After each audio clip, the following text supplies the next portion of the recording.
안녕하세요. 오늘 우리가 함께 깊이 파고들어 볼 자료는 열린 우리 교회 이태희 목사님의 설교문이에요. 제목이 버티는 삶, 붙들린 삶인데 이게 시작부터 아주 현실적인 이야기로 공감을 확 끌어당기더라고요. 고도현 작가 책에 나오는 고달픈 아버지의 인생에 대한 구절을 인용하면서 문을 열거든요. 네, 그 내용이 이렇죠. 취업 안 된 아들 뒷바라지, 딸 시집 보내기, 요양병원 어머니 돌보기, 그리고 또 회사에서 언제 쫓겨날지 모르는 불안감. 내가 무너지면 가족이 무너지니까 어떻게든 버텨야 한다. 이 문장들 듣기만 해도 어깨에 짊어진 무게가 느껴지는 것 같아요. 맞아요. 설교는 이게 단지 한 아버지의 이야기만이 아니라고 짚어내요. 이 시대를 살아가는 거의 모든 사람의 현실이라는 거죠. 심지어 초등학생들까지도 인생이 힘들다고 말하는 시대잖아요. 그렇죠. 이 모든 걸 한 단어로 요약하면 바로 버틴다는 거예요. 오늘도 잘 버텼다. 이 말이 참 씁쓸한 위로처럼 되어버린 거죠. 바로 그 지점에서 이 설교는 아주 근본적인 질문을 던집니다. 우리의 상, 특히 신앙을 가진 사람의 삶이 그저 버티는 것만으로 충분한 걸까요? 설교자는 예수님이 제자들에게 조금만 더 버텨라 이렇게 말씀하시지 않았다는 점을 날카롭게 지적해요. 대신에 보혜사 성령을 보내주시겠다고 약속하셨다는 거죠. 이게 바로 오늘 이야기의 핵심입니다. 버티는 삶에서 붙들린 삶으로의 대전환. 내가 팔에 힘주어서 무언가를 꽉 붙잡고 애쓰는 게 아니라 더 큰 힘에 의해서 온전히 붙들려 살아라는 삶. 오늘 우리는 이 붙들린 삶이 구체적으로 뭘 의미하는지 설교에 나온 3가지 관점에서 깊이 있게 한번 이야기 나눠보려고 합니다. 좋습니다. 그럼 첫 번째 관점부터 시작해 볼까요? 성령의 첫 번째 역할이 가르치심이라고 나오거든요. 요한복음 14장 26절 성령께서 너희에게 모든 것을 가르쳐 주실 것이며 라는 구절을 근거로 들죠. 네, 살다 보면 정말 어느 길로 가야 할지 막막할 때가 많잖아요. 그때 성령은 정답을 콕 집어서 알려주는 대신에 진리가 뭔지 가르쳐서 우리 안에 어떤 판단의 기준을 세워준다고 설명해요. 여기서 중요한 포인트는 그 가르침의 기준이 언제나 예수님의 말씀과 성품이라는 점이에요. 그래서 그 가르침이 항상 우리를 편안하게만 하지는 않지만 항상 바른 방향을 가리킨다고 하죠. 이때 인용한 시편 119편의 비유가 정말 기가 막힙니다. 주님의 말씀은 내 발의 등불이요 내 길의 빛입니다. 이 구절이요. 맞아요. 근데 설교에서는 우리가 흔히 생각하는 것과는 다른 해석을 내놓죠. 네, 그렇죠. 설교자는 이 등불이 현대의 환한 가로등이나 자동차 헤드라이트가 아니라는 점을 강조해요. 고대의 등불은 바로 발치, 아주 가까운 한 걸음 정도만 희미하게 비추는 작은 등불이었어요. 이건 성령의 인도하심이 내 인생 5년, 10년 계획을 파노라마처럼 보여주는 게 아니라는 거죠. 바로 지금 당장 내디뎌야 할 단 한 걸음을 보여주는 방식으로 나타난다는 의미입니다. 그러니까 성령의 인도는 인생 전체의 지도를 한 번에 쥐어주는 게 아니라 짙은 안개 속에서 바로 다음 한 걸음만 비춰주는 손전등 같다는 말씀이시군요. 바로 그거죠. 전에는 그렇게 생각해 본 적이 없는데 듣고 보니 그게 더 현실적인 것 같아요. 한편으로는 전체 그림이 안 보이니까 좀 불안할 수도 있겠다는 생각도 드네요. 정확해요. 그래서 믿음이 필요한 거죠. 그 한 걸음이 쌓이고 쌓여서 나중에 돌아봤을 때 이 모든 걸음이 연결돼서 여기까지 왔구나 하고 깨닫게 된다는 거예요.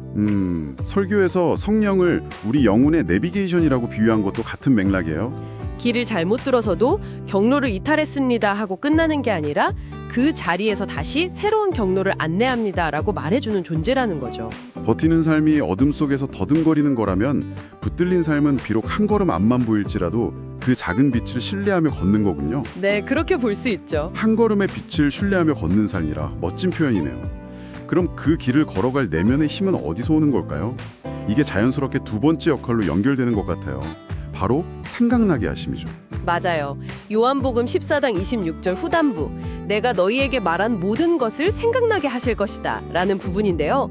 설교에서는 이게 단순히 기억력을 좋게 해준다는 차원을 훌쩍 뛰어넘는다고 설명해요. 그 헬라어 원문 설명하는 부분이요? 네, 히포문에세이의 의미를 파고드는데 이게 그냥 기억하다가 아니라 가장 필요한 순간에 가장 적절한 것이 다시 떠오르게 하다라는 뜻을 담고 있거든요. 내가 애써서 기억을 끄집어내는 게 아니라 성령이 결정적인 순간에 꼭 필요한 말씀을 마음에 심어준다는 개념이죠. 예를 들면 두려움에 사로잡혀 있을 땐 두려워하지 말라 내가 너와 함께 함이라는 이사야서 말씀을, 그렇죠. 삶의 무게에 짓눌려 있을 땐 수고하고 무거운 짐 진 자들아 다 내게로 오라는 마태복음 말씀을 떠오르게 하신다는 거죠. 이게 우연이 아니라 성령의 적극적인 개입이라는 설명이 인상 깊었어요. 네, 그리고 이 개념을 정말 온몸으로 증명해낸 인물로 독일의 신학자 디트리히 보누퍼의 이야기를 들려줘요. 히틀러 암살 음모에 가담했다는 혐의로 체포돼서 사형 집행을 하루 앞둔 밤이었죠. 39살의 젊은 나이로요? 맞아요. 그 절망적인 상황에서 동료 수감자들과 마지막 예배를 드리는데 그때 그가 읽은 말씀이 시편 90편이었어요. 주님은 대대로 우리의 거처이셨습니다. 주님 앞에서는 천년도 지나간 어제와 같고 밤의 한순간도 같습니다. 바로 이 구절이죠. 설교는 이 장면을 해석하면서 보네퍼가 무슨 초인적인 의지가 강해서 평안했던 게 아니라고 말해요. 바로 그 지점이에요. 가장 절망적인 그 순간에 성령께서 주님이 너의 영원한 거처다라는 말씀을 그의 마음에 강력하게 생각나게 하셨기 때문이라는 거죠. 그의 마음을 말씀으로 단단히 붙들어 주셨다는 거예요. 이게 바로 자기 힘으로 고통을 버티는 것과 성령에게 붙들린 것의 차이를 보여주는 명백한 증거라고 설교는 강조합니다. 듣고 보니 정말 그렇네요. 그런데 한편으로는 이런 질문도 들어요. 그 말씀이 떠오른 것이 성령의 역사라는 해석인데 어떤 사람은 그걸 그냥 극심한 스트레스 상황에서 떠오른 자기 방어 기제나 우연이라고 생각할 수도 있잖아요. 이 둘은 허치기 구분할 수 있을까요? 아주 좋은 질문이에요. 설교의 맥락에서 답을 찾아보자면 그 차이는 떠오른 생각의 내용과 그 결과에 있는 것 같아요. 심리적 방어 기제는 현실을 왜곡하거나 회피하게 만들 수 있지만 성령이 생각나게 하시는 말씀은 현실을 초월하는 더 큰 진리로 현실을 재해석하게 만들죠. 아, 재해석이요? 네. 보네포의 경우 나는 곧 죽는다는 그 절망적인 현실이 사라진 게 아니에요. 대신에 나의 영원한 거처는 하나님이다 라는 더 큰 진리가 그 현실을 압도해버린 거죠. 그 결과로 찾아온 것은 회피가 아니라 죽음을 초연하게 마주하는 평안과 용기였고요. 바로 그 지점에서 영적인 개입의 증거를 찾는 것 같아요. 아, 떠오른 생각의 질과 그것이 가져오는 열매로 구분할 수 있다는 말씀이시군요. 이해가 되네요. 자, 그럼 마지막 세 번째 역할로 가볼게요. 길을 가르쳐 주시고 마음을 붙들어 주셨다면 이제 실제로 그 길을 걸어갈 힘이 필요하잖아요. 능력 공급에 대한 이야기죠. 사실 이게 우리 모두의 가장 큰 딜레마 아닐까요? 머리로는 알지만 실제로는 못하겠다. 사랑해야 하는 걸 알고 용서해야 하는 거 알지만 마음과 몸이 따라주질 않죠. 맞아요. 사도 바울조차 로마서에서 선을 행하려는 의지는 있으나 그것을 실행하지는 않는다고 탄식했을 정도니까요. 저도 정말 공감돼요. 운전하다가 누가 갑자기 끼어들면 그래, 사랑으로 품어야지 라는 생각은 0.1초 만에 사라지고 바로 경적에 손이 올라가더라고요. 이 아는 것과 행하는 것 사이의 거대한 간극을 어떻게 메울 수 있을까요? 설교는 바로 그 간극을 메우는 게 성령의 역할이라고 단호하게 말해요. 에스겔 36장 말씀을 인용하는데 성령이 우리 안에 오셔서 돌같이 굳은 마음을 부드럽게 하시고 하나님의 말씀을 단순히 지키라고 명령하시는 게 아니라 지켜 행하게 하신다고 설명해요. 아, 행할 수 있는 능력 자체를 부어주신다는 거군요. 네. 그리고 이 설명을 뒷받침하는 실화로 코리텐붐의 이야기가 나오죠. 정말 영화보다 더 영화 같은 이야기였어요. 그렇죠. 2차 세계대전 때 유대인을 숨겨주다 온 가족이 체포돼서 그 악명 높은 라벤스브리크 수용소에 갇혔고 거기서 언니를 잃은 분이죠. 맞아요. 전쟁이 끝나고 몇 년 후 독일에 가서 용서에 대한 강연을 하는데 강연이 끝나고 한 남자가 다가온 거예요. 바로 수용소에서 자신과 언니를 그토록 잔인하게 학대했던 나치 간수였어요. 그가 손을 내밀면서 용서를 구하는 거죠. 와, 상상만 해도 피가 거꾸로 솟는 상황이에요. 코리텐범도 회고록에서 그 순간 증오와 분노로 온몸이 얼어붙었다고 썼어요.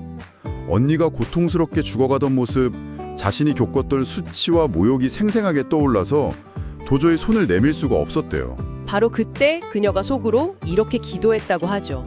예수님, 저는 저 사람을 용서할 수 없습니다. 제게 당신의 용서를 주십시오. 용서할 힘을 주십시오. 그리고 자신의 의지와는 상관없이 마치 로봇처럼 억지로 손을 내밀었대요. 억지로요? 네. 그런데 그 손이 그 남자의 손에 닿는 순간 놀라운 일이 벌어져요. 자신의 팔에서부터 어깨로 그리고 온 가슴으로 따뜻하고 강렬한 사랑이 흘러들어오는 걸 느꼈다고 해요. 그리고 그녀는 눈물을 흘리면서 진심으로 말할 수 있었죠. 형제여, 당신을 온전히 용서합니다. 이 이야기는 정말 강력하네요. 그런데 한편으로는 이런 이야기가 보통 사람들에게는 좀 위축감을 줄 수도 있겠다는 생각이 들어요. 뭐랄까, 나는 코리템 붐 같은 위대한 믿음의 사람이 아닌데 내겐 저런 기적 같은 일이 일어나지 않을 거야 라고 생각하면서 오히려 좌절감을 느끼는 분도 있을 것 같거든요. 이 붙들린 삶이라는 개념이 평범한 우리들의 일상에는 어떻게 적용될 수 있을까요? 그 지점이 정말 중요해요. 설교의 핵심은 코리텐붐의 위대함이 아니라 그녀의 무력함에 있어요. 그녀가 위대해서 용서한 게 아니라 나는 할 수 없습니다 라고 자신의 한계를 솔직하게 인정하고 도움을 구했기 때문에 성령의 능력이 나타난 거거든요. 이 원리는 똑같이 우리에게도 적용돼요. 거창한 용서가 아니더라도 직장 동료의 얄미운 말 한마디를 넘겨주는 작은 일에서부터 주님, 제 힘으로는 이 감정을 다스릴 수가 없네요. 도와주세요 라고 기도하는 것. 그것이 바로 붙들린 삶의 시작이라는 거죠.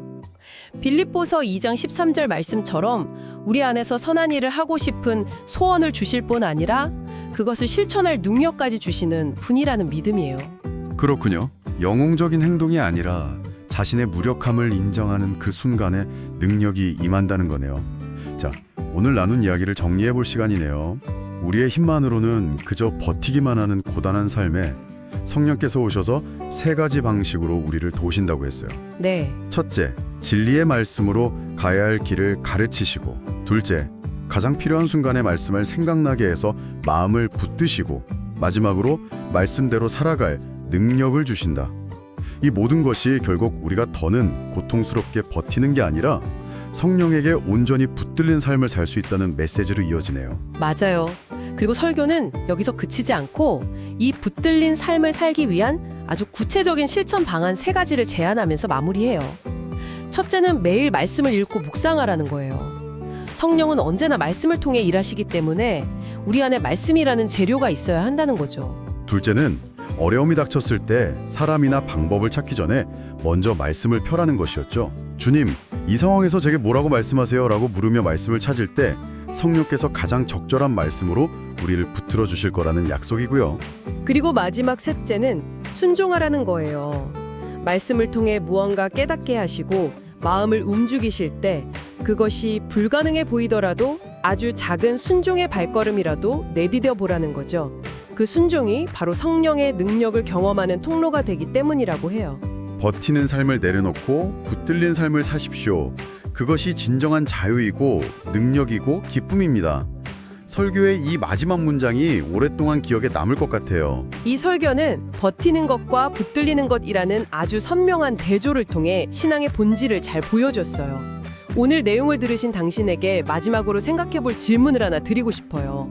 버틴다는 건 내가 주체가 돼서 안간힘을 쓰는 아주 능동적인 행위처럼 느껴지잖아요. 네, 그렇죠. 반면에 붙들린다는 건 어딘가 수동적인 느낌을 주고요.